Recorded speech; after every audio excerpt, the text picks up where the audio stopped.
We're told from a very young age that there's only one day a year that the Kohen Gadol is allowed in the Holy of Holies, the Kodesh Kodashim, and that's on Yom Kippur. But if you look at the psukim from this week's Parshat Acharei Mot, it's not so clear if that's the case. Many Meforshim point out that Yom Kippur is only talked about at the end of the process of what Aaron, what the Kohen Gadol has to do to go into the Kodesh Kodashim, which leads some of them to say that the Kohen Gadol can actually go into the Kodesh Kodashim any day of the year if you do this process. Yes, you have to go on Yom Kippur, but you can go also the day after Yom Kippur if you do this process. The question is, though, how does that work with this idea that only one day a year, only on the holiest day of the year, can the Kohen Gadol go in?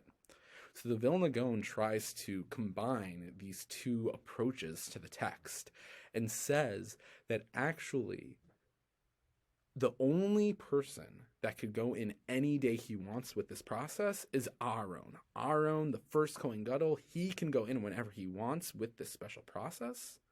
But every other Kohen Gadol could only go in on Yom Kippur. Which begs the question, what's so special about Aaron? Yes, he's the original. But why is he able to go in every single day while everyone else cannot? If we think about why, if we flip the question, why can't all these people go in? Why are they barred? The answer seems to be that the only way you can go into the Holy of Holies, into the Kodesh Kodashim, is when you are in a mode of seriousness, when you are realizing that the whole community, the whole Am Yisrael is on your shoulders and is waiting for you to be metaher, to purify them through the Yom Kippur service. So that Kohen Gadol, that he could come in on those days. Any other day, every other Kohen Gadol wouldn't have the sense of seriousness, the sense of responsibility. They can't go in so casually, because how can it be that this holy place is holy if you could go in whenever you want?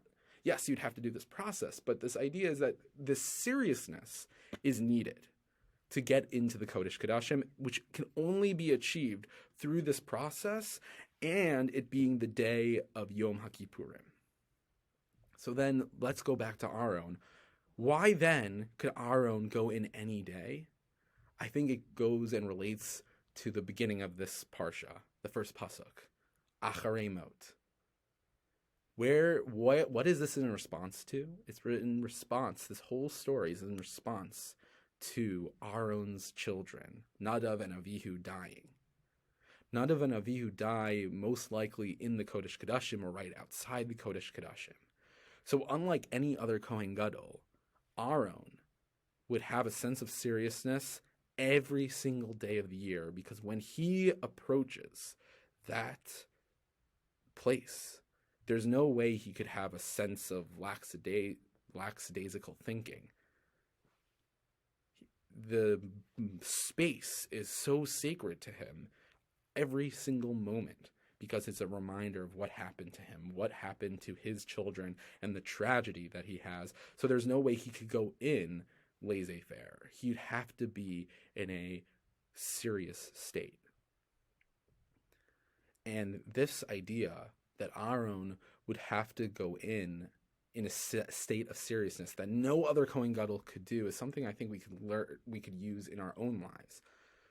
This week was Yom HaShoah, where we think about tragedy, national tragedy, but we could also think about personal tragedy. We don't have answers for why these things happen. That's only Hashem has those answers, and the human mind cannot conceive why these things would make sense. But what we're supposed to do is we're supposed to respond and say, how do we become better because of these tragedies? And it's not easy all the time, but we could see through Aaron this tragedy that, again, does not make the tragedy any better. But Aaron was able to take this terrible thing that happened to him and make it so that he can go into the Kodesh Kodashim whenever he wanted, because he grew from his seriousness, from the tragedy, to become serious in that space. So hopefully when we are faced with personal tragedies, with national tragedies, we can then go in and grow, and we can go into the Kodesh Kodashim whenever we want and become holier people, become spiritual people, become more resilient people. It does not at all make the tragedy any better. It doesn't rationalize what happened. But we can take our personal tragedies, our national tragedies, and make it so we become better people and become more holy, just like Aaron does in this week's Parsha. Hope everyone has a great Shabbos.